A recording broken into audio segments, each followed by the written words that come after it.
Thank you for joining us for our business meeting. It is March 19th, 2024. The time is 2:01 p.m. I'm calling this meeting to order. Please join me in a moment of silence.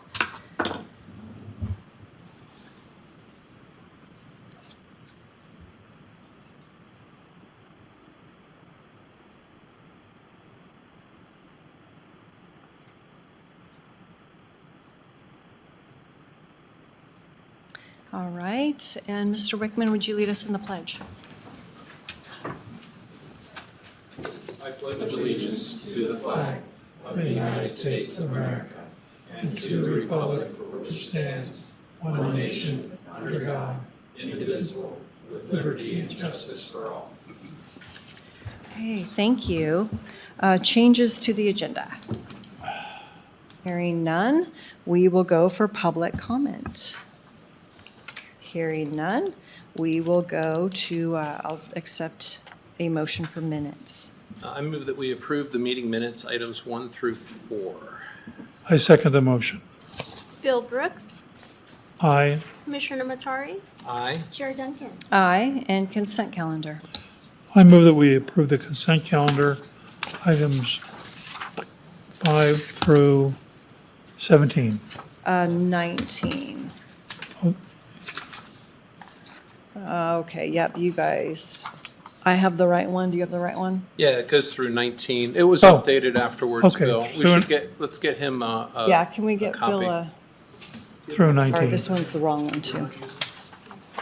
Well, There were, oh, there's that oh, there one. it is. Okay. No, that's yours. Fine. This is yours. We're good. 5 through 19. Yes. Yeah, these Still are, He's got got the an right old one. one, too. yeah, How come you and I have the new ones? because I grabbed this from upstairs. I did, too. So, I Sorry, still, folks. I still have the wrong one. yep, Is it? you have the wrong one, too. Well, we can continue on if you like, and just, If you don't mind me making the You motions. you make the motion. I move that we approve the consent calendar, items 5 your through numbers will just 19. be off, but it'll be the same Good, information. thank you. Second. I second the motion. Bill Brooks, Aye. Commissioner Matari, Aye. Chair Duncan. Aye. All right, payables. I move that we approve the payables for March 11th through March 15th, 2024 in the amount of $803,668.79 and jury panel payments in the amount of $1,206.03. I second the motion.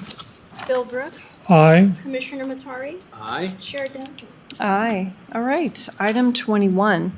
This is County Department Annual Report, and this is the Idaho Department of Juvenile Correction, our Juvenile Justice Report. So, Mr. Storm. Hi, I'm J.D. Storm. I'm a district liaison with the Idaho Department of Juvenile Corrections for District 1 and 2. I think you guys know Brian Alexander. So if you guys just want to turn to the first page of, I don't know if you do you guys have a copy of the report? Okay. We do. All right, so the top says youth arrests. So what this page is talking about is it's talking about a breakdown of arrests and petitions for the past 3 years and the type of charge. So as you can see, for 2023, there were 802 youth arrests, which is a pretty significant jump from the last couple of years. Looking at detention admissions, there's 351 for 2023, which is a jump from last year, but kind of right on par with 2021. And then in youth petitions, you can see in 2023, there's 369, which is a jump from the previous 2 years. And then moving down to the burgundy or maroon graph there, it's talking about the charges that were filed in Kootenai County in 2023 and a breakdown of those charges. So you can see there were 79 felonies in 2023. So just a little bit of a jump there from last year. For misdemeanor, you can see that there's 425 in 2023. So a bit of a jump there in the misdemeanor charges. And then status offenses for 2023, there were 42, which, just a 9-point jump there. And whenever you guys have any questions, just let me know. Actually, I have a question. Sure. Felonies are going down, but misdemeanors are going up. Any particular idea why that's happening? Well, I will refer to Brian since he's the, Honestly, I couldn't pinpoint one specific reason for that. I know on the court side, they are amending a lot of charges to misdemeanors or multiple misdemeanors. But on the arrest side, I couldn't specify why. Okay, so the court is actually reducing the charges? Yes. Because usually misdemeanors are your precursor to felonies, typically. Yes. Okay, all right, thank you. all right, the next page, where it says probation and diversion. So this is just a comparison of releases versus intakes and the success rate of each program. So you can see in 2023, there were 303 releases and 394 intakes. So a little bit of a jump there as far as intakes go in comparing to last year. Diversion intakes versus releases, you can see that there's 319 releases and 293 intakes. So a little bit of a jump there as far as in the intakes compared to 2022. And then going down to probation success rate, you can see success rate was 100% in 2023.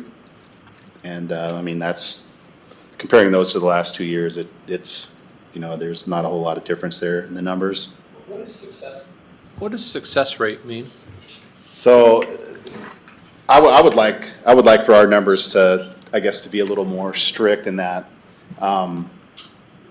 I think that we're looking at any kid, if they get placed on probation and they get discharged unsuccessfully, would be a not successful probation rate. So that doesn't mean like if you're on probation and you get a sanction or, some people would say that's not a successful probation, but it's all about kids completing probation. Okay. All right, thank you. And then looking over at diversion success rate for 2023, it shows 64% compared to 75% for 2022.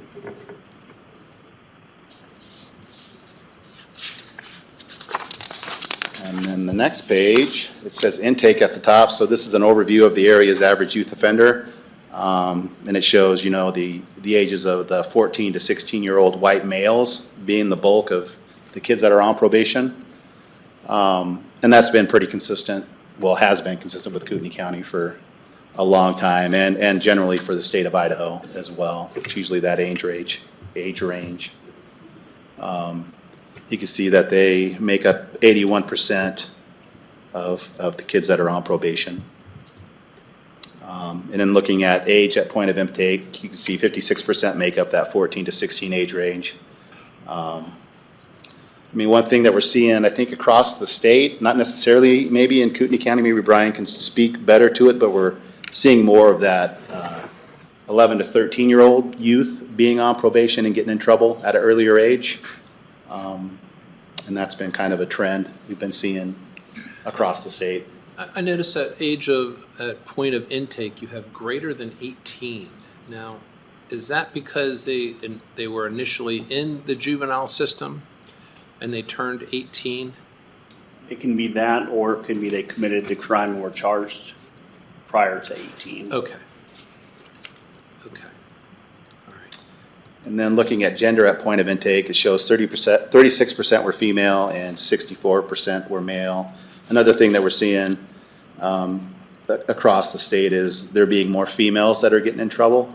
I think the numbers used to be closer to 75-25 for male and female, but those numbers are slowly creeping up. And in some counties, like Nez Perce County, it was 56% male and 44% female. So we're seeing more females getting in trouble as well, I guess. Does any of this have to do with substance abuse? Yeah, we're definitely seeing a lot more substance use, and that's where that 11 to 13 range, we're starting to see more possession, THC vape pens at school, that kind of thing with our younger crowd. Do you ever get access to the schools kind of before you get access to them in the juvenile system? to be able to talk with kids? We do, and with the implementation, I think the board's familiar with the assessment center that recently opened in January. And that was the push, through the state, was more to address those pre-court kids, the younger crowd they're starting to see behavioral issues, maybe mental health issues, maybe even some substance abuse issues, whether it be in the family and not necessarily the children, but try to get them those resources prior to alleviate them coming to the system. So that's a transition, at least the state of Idaho's made over the last couple of years, is to try to get them earlier. And that's kind of the point of that assessment center, is to get those referrals earlier before they come to us. Okay. Thank you. All right, and then looking at the next page, it says September 30th snapshot. So this is the one-day snapshot of the youth on probation, diversion, and an IDJC custody on the same day over the past 3 years. So this is just September 30th, 2023. We just took a snapshot of what was going on in Brian's department, and shows that there were 249 youth on probation in 2023, compared to 198 in 2022. Youth on diversion, 155 in 2023 compared to 128 in 2022. Then youth in IDJC custody, there were 15 at that time. And I think you usually range between 15 and 18 kids in commitment at any time. It seems like that's a pretty number anyway. So you can see that there's 734 hours of community service that were completed, and $57,907 were paid directly to the victims. And then the next graph talks about the percentage of youth who recidivated at 6, 12, and 24 months. And you can see it's at 6% at the 6-month mark, 7% at the 12-month mark, and then 11% at the 24-month mark. So what recidivate means is if they have been, once they've been released from probation, if they've been charged with a new misdemeanor, or not charged, but adjudicated with a new misdemeanor or felony.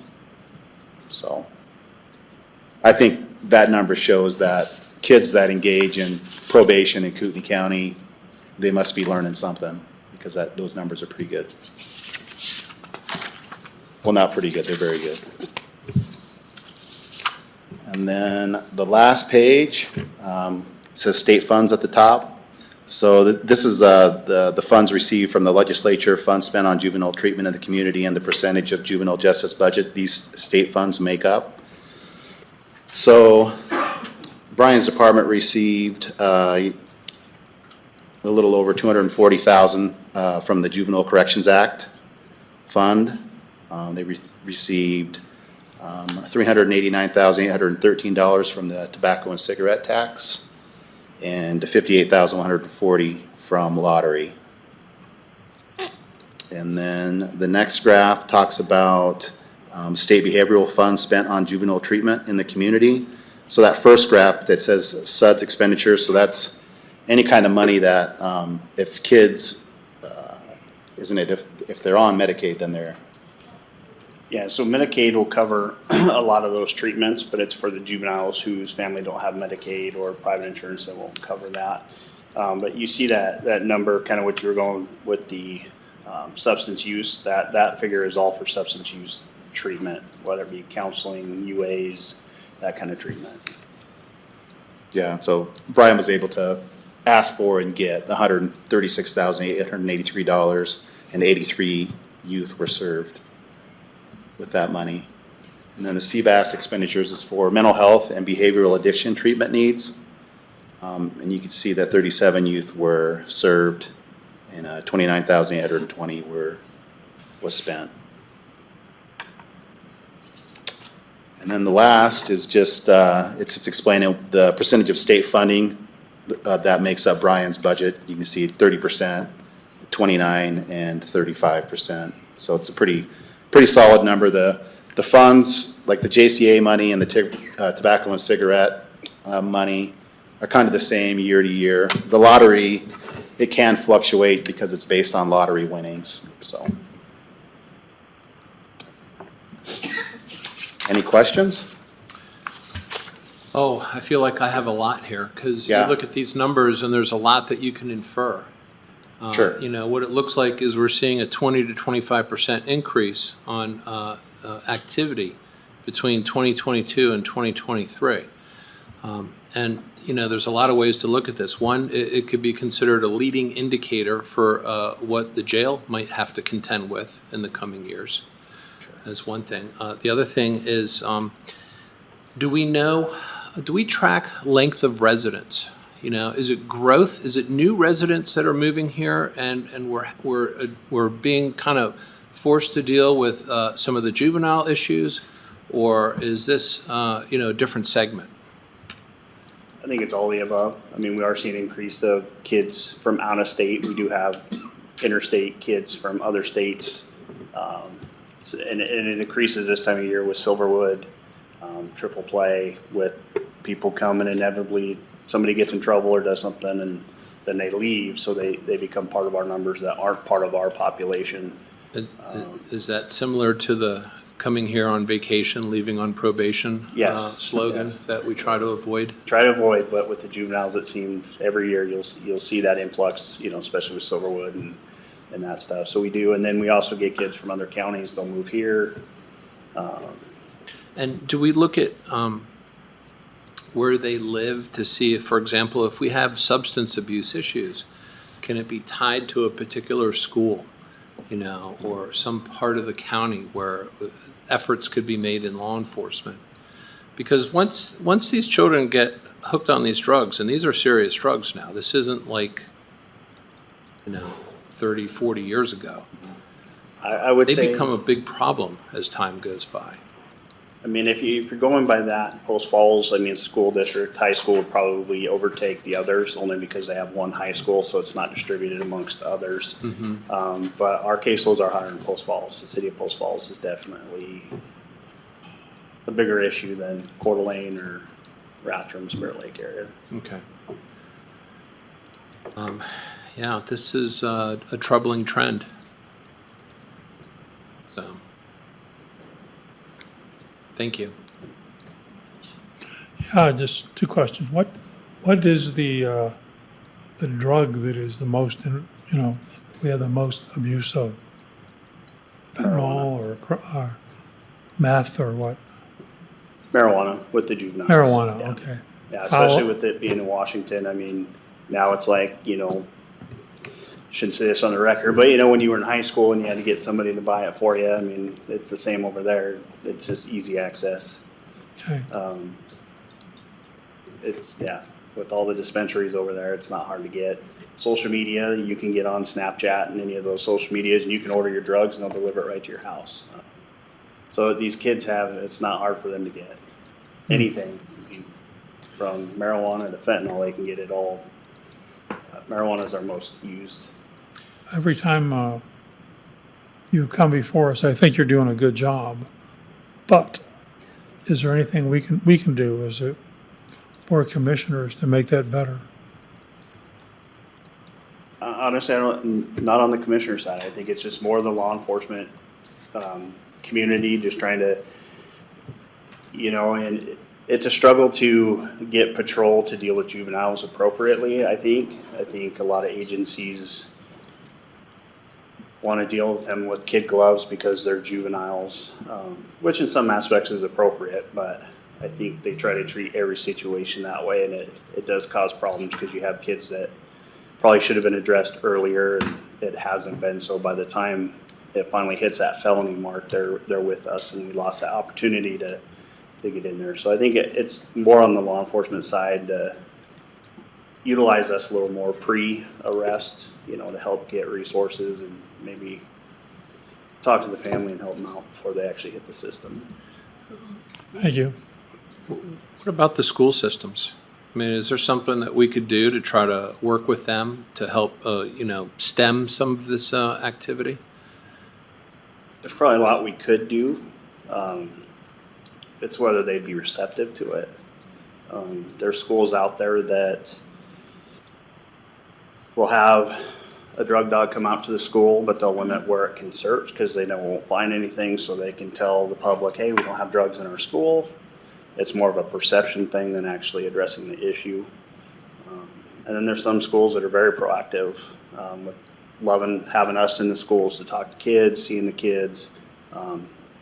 SROs are a little more proactive in some other schools than others.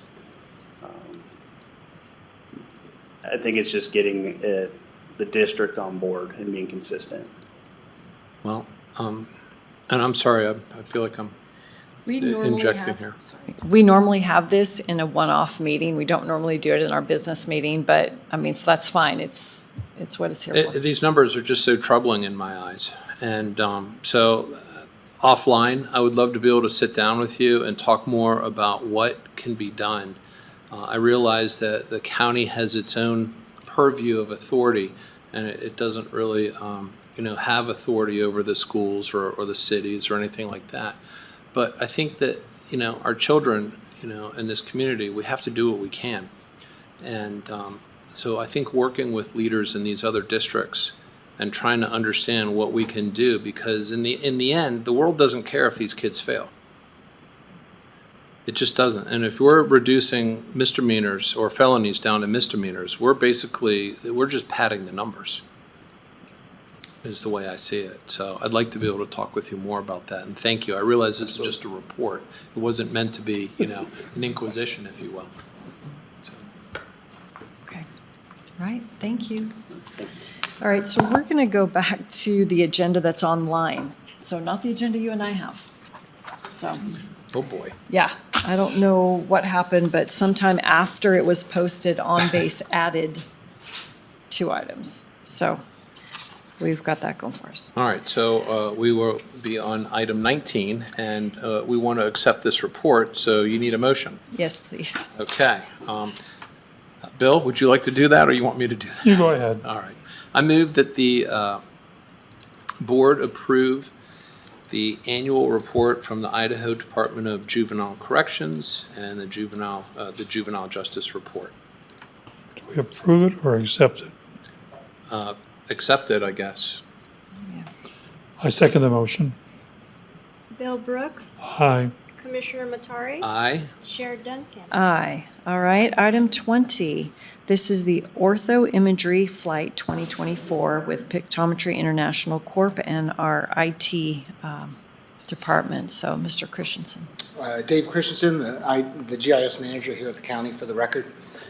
Today I'm bringing you our annual contract for Orthoimagery. This money was already approved during our normal budgetary cycle, so this is me bringing the contract. We'll be back down to our smaller flight this year. Last year we had flown about 90%, 80 to 90% of the county. This year we're back down to basically our core area, so south of Rathdrum, from State Line over to roughly Hayden and north of the Spokane River. We have 70+% of our population that lives there, which is why we cover that area. All of our county departments generally use it, along with the public, through our website. 911 is usually our biggest client. So with that, I would answer any questions that you might have. Okay, questions, motion? No questions. Bill, you go ahead. Well, I was looking at something else.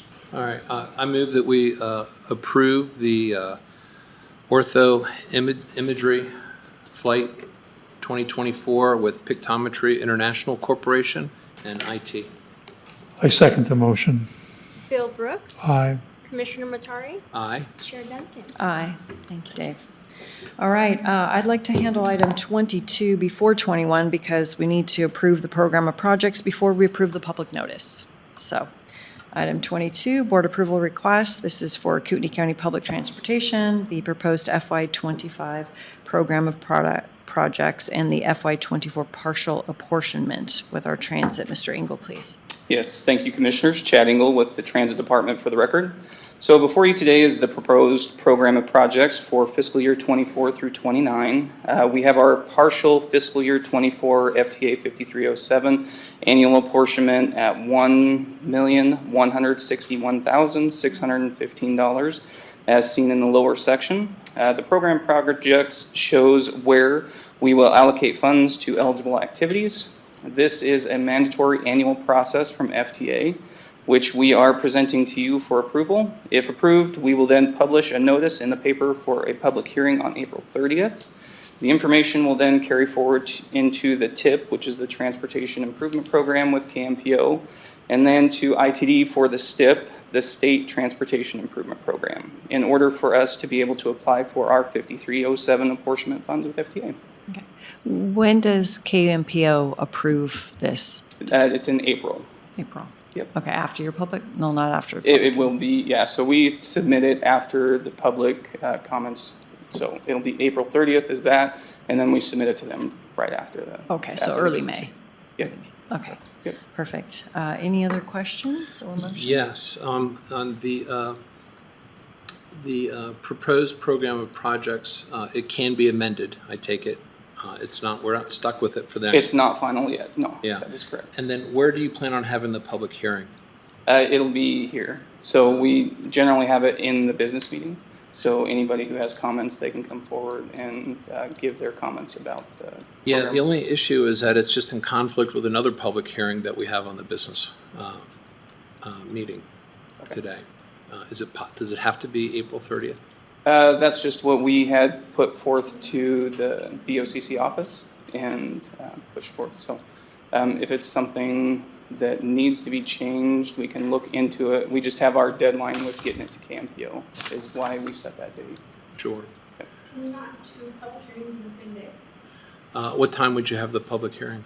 It's just during the business meeting. So anybody's available at the business meeting to come forward and. Well, if it's during the give comments. business meeting. Public hearings are often at night. That's the Oh, reason I gotcha, ask. gotcha. Okay. So, yeah, of course, no problem. Yeah, and anybody's available to send in their comments as well, because we publish it in the paper, so they can send them in at any point in time, so. Perfect. Yep. All right. Motion? I move that we approve the request for Kootenai County Public Transportation proposed FY25 program and projects for FY24 partial Apportionment. all right, apportionment, Transit Department. I second the motion. Bill Brooks, Aye. Commissioner Matari, Aye. Chair Duncan. Aye. All right, back to item 21, board approval request, and this is the Kootenai County Public Transportation Proposed FY25 Program of Projects Public Notice and Public Hearing. Thank you, Commissioners. Chad Engel with the Transportation Department for the record again. So before you, for approval is the public notice to publish in the paper for a public hearing on the program of projects. The public hearing date will be April 30th, and this has been reviewed and approved by legal. And just a statement that this will be my sixth public hearing, and I have yet to have one public comment. So, okay, motion. I move that the board approve the request with the Kootenai County Public Transportation proposed FY25 Program of Projects public notice with the Transit Department. I second the motion. Bill Brooks, Aye. Commissioner Matari, Aye. Chair Duncan. Aye. Thank you. All right, item 23, board approval request, Public Transportation Agency Safety Plan. All right, thank you, Commissioners. Chad Engel with the Transit Department again for the record. So this is one of our plans that has to be reviewed annually. It is updated with any operational changes and any regulatory requirements per FTA regulations.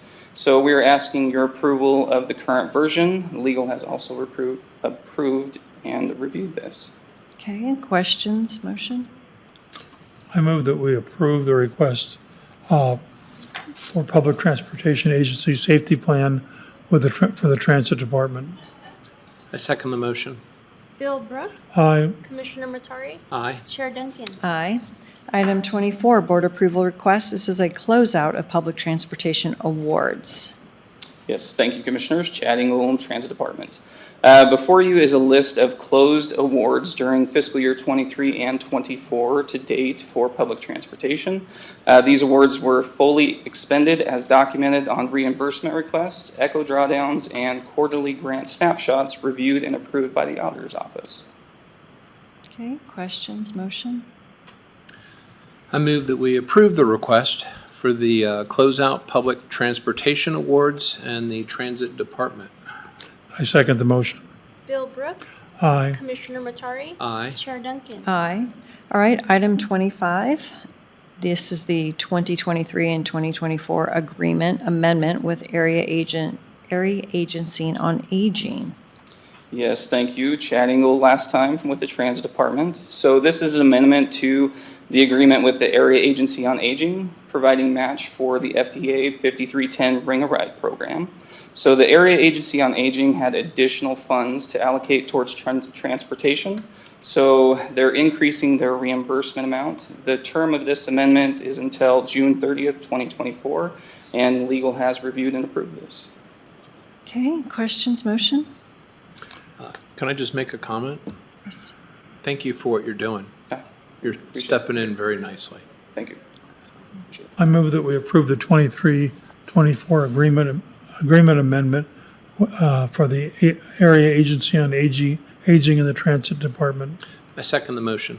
Bill Brooks. Aye. Commissioner Matari. Aye. Chair Duncan. Aye. Thank you, Chad. Thank you. All right, item 26. This is a contract, and it's for hazard fuel hand treatment for Post Falls Community Forest, and it's a FireSmart grant with Alpha Services LLC, Odell, and our OEM, Ms. Littlefield. Yes, this is Andrea Littlefield for the record. Kootenai County Office of Emergency Management is respectfully requesting that the Board of County Commissioners approve the contract between Kootenai County and Alpha Services LLC in the amount of $20,700 for 9 acres of hazard fuel hand treatment for the Post Falls Community Forest Grant. Questions, motion? I move that we, the board approve the contract for hazardous fuel hand treatment for Post Falls Community Forest FireSmart grant in the amount of $20,700 with Alpha Services LLC, Odell, and the Office of Emergency Management. I second the motion. Bill Brooks. Aye. Commissioner Matari. Aye. Chair Duncan. Aye. All right, item 27. This is another contract for hazard fuel hand treatment for Post Falls Community Forest, the FireSmart grant, and this is with North Idaho Landscape and Forestry LLC in Davis. Andrea? Yes. Yep, this is Andrea Littlefield for the record. Kootenai County Office of Emergency Management is requesting the Board of County Commissioners to approve the contract between Kootenai County and North Idaho Landscape and Forestry in the amount of $26,250, and this is for 17.5 acres of hazard fuel hand treatment, also for the Post Falls Community Forest Grant. All right, questions, motion? I move that we approve the contract for hazardous fuel hand treatment for Post Falls Community Forest FireSmart grant in the amount of $26,250 with North Idaho Landscape and Forestry LLC, Davis, and the OAM. I second the motion. Bill Brooks. Aye. Commissioner Matari. Aye. Chair Duncan. Aye. All right, thank you. Item 28, board approval request for the contract for Taser 10s from Axon in our Sheriff's Jail Department. Lieutenant Peterson? Yeah, thank you, Commissioners. This is Jared Peterson, Lieutenant with the Kootenai County Sheriff's Office for the record. We are seeking your approval for a contract with Axon for 16 Taser 10s. That contract's in the amount of $70,022.40. That would be spread over the next 5 years. So our yearly cost is $14,004.48. This is part of our planned transition away from our current Taser X2 platform towards the Taser 10, which is the newest platform that Axon has. Axon announced earlier this year that they will be, they're going to stop making the X2s, sounds like this year, and they will only support them for the next 5. So this contract is budget neutral for FY24.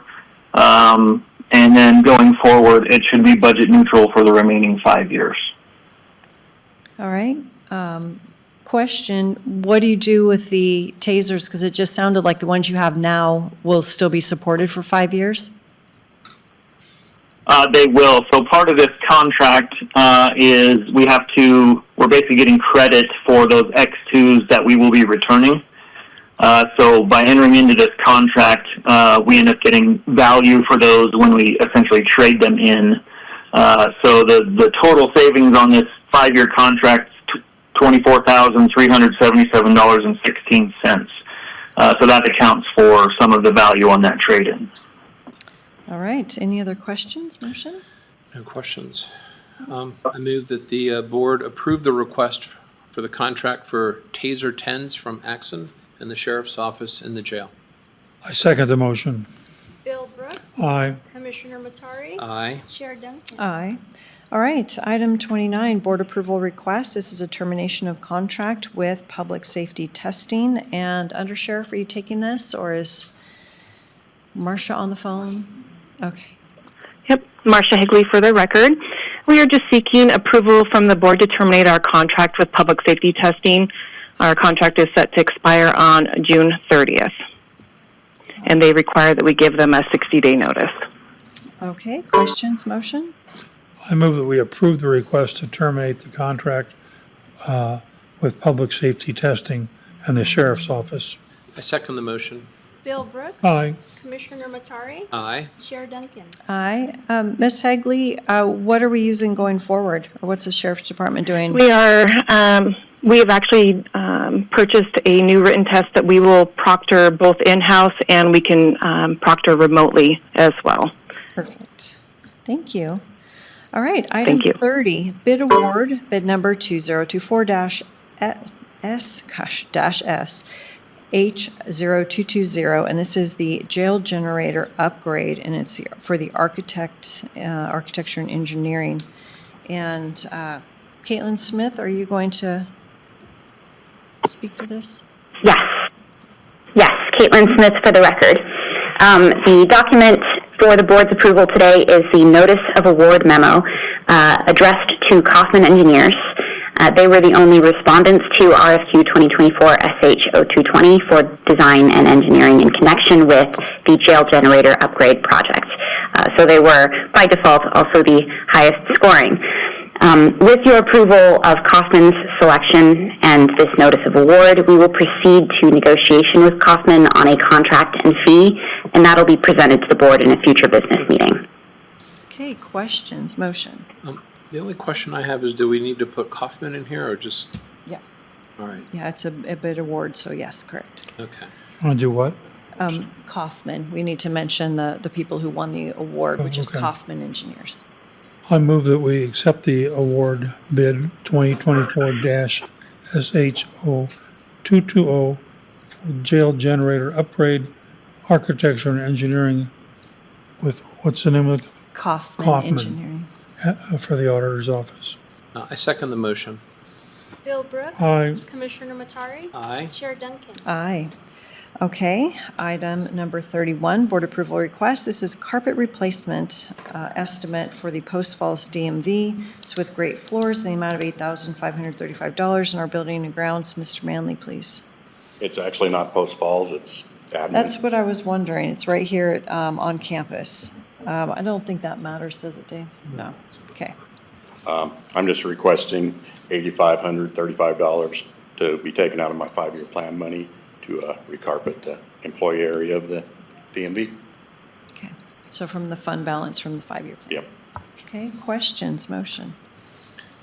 I move that we approve the request for the carpet replacement estimate for the Coeur d'Alene DMV with great floors in the amount of $8,535 to come from fund balance with the 5-year plan. I second the motion. Bill Brooks. Aye. Commissioner Matari. Aye. Chair Duncan. Aye. All right, item 32, this is a ratification of the contract that was signed, I think 2 weeks ago now, for the coroner's office remodel, and it's really to get an estimate from LTA Architects to move ahead with a presentation to the public and for future budget requests. So any questions on this?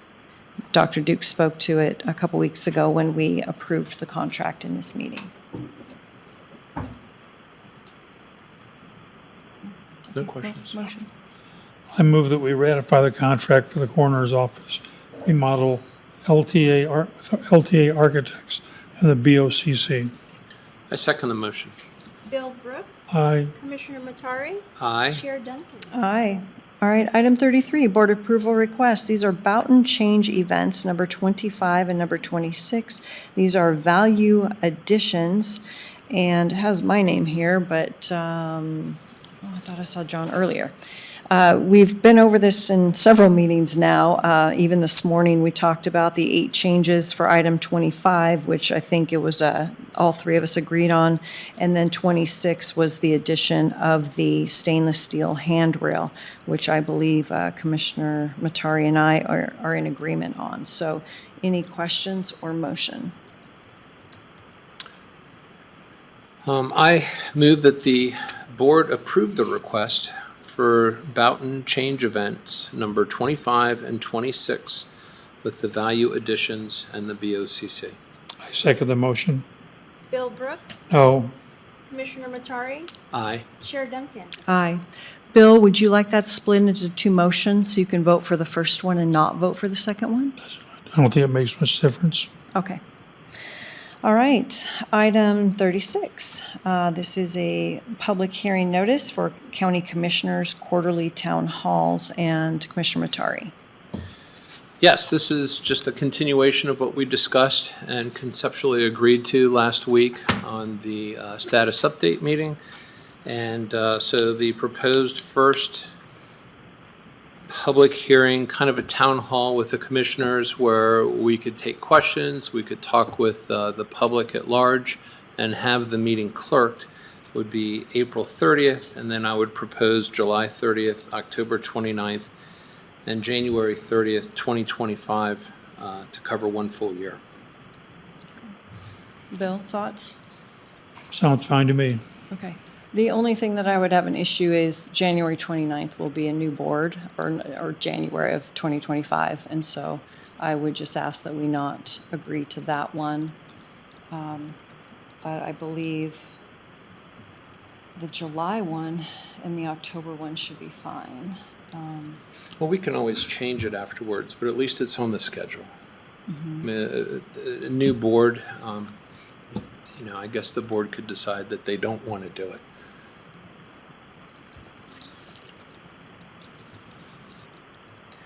Right? I agree. You want me to make a motion for the Sure. dates?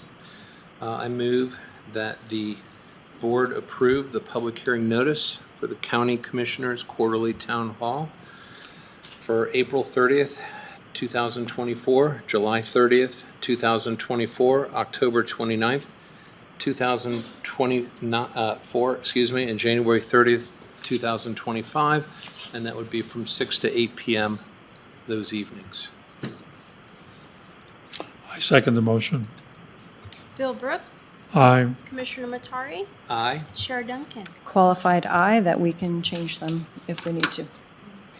All right, item 35, Resolution 2024-34. This is surplus equipment for asset number 6439, our solid waste department, and oh, there you are. I was looking for you back there. So Angela Bergenson, please. Angela Bergeson for the record with Kootenai County Solid Waste. And this is just to remove a compactor from our asset list. It's asset number 6439. This compactor was used, the core of it was used towards the remanufacture of the new compactor. So it's just to get your okay to remove it from our asset list. Okay, questions, motion? I move we approve Resolution 2024-34, surplus equipment, asset number 6439 for solid waste. I second the motion. Bill Brooks. Aye. Commissioner Matari. Aye. Chair Duncan. Aye. All right. Item 36, board approval request, assigned fund balance appropriation for Justice Center expansion. Ms. Falcon, please. Brandy Falcon for the record. My agenda shows numbers 36 and 37. Could we switch the order of them? Could I do 37 first? Yes, we can do 37 first. So item 37 is resolution 2024-40, which is the assigned fund balance resolution. This is reflecting establishing 2.5 months of emergency reserves at our 2024 burn rate, essentially, in our general fund, as well as assigning a surplus of $11.9 million across a handful of different capital projects in Fund 11. And this is all based on the direction given by the board at our February 27th meeting. Okay, Any questions? questions, motion? I move that the board approve the request for the assigned fund balance appropriation for the Justice Center expansion with the auditor's office. Actually, we skipped ahead to 2024 -40, the resolution. I'm sorry, I didn't catch that part. That's okay. I know it's all Brandy stuff and we've talked about it. I move that we approve resolution 2024-40 for FY24 assigned fund balance resolution with the auditor's office. I second the motion. Bill Brooks. Aye. Commissioner Matari. Aye. Chair Duncan. Aye. Okay, back to item 36, board approval request. This is for the assigned fund balance appropriation for Justice Center expansion. Brandy Falcon again for the record. This is just the request for us to appropriate the assigned fund balance for the Justice Building in the amount of $2,358,872 in order to move it into our budget so that we can continue paying for the county-funded costs of the Justice Building expansion. Questions, motion? I move that we approve the request for assigned fund balance appropriation for the Justice Center expansion and the auditor. Do you want the dollar amount or?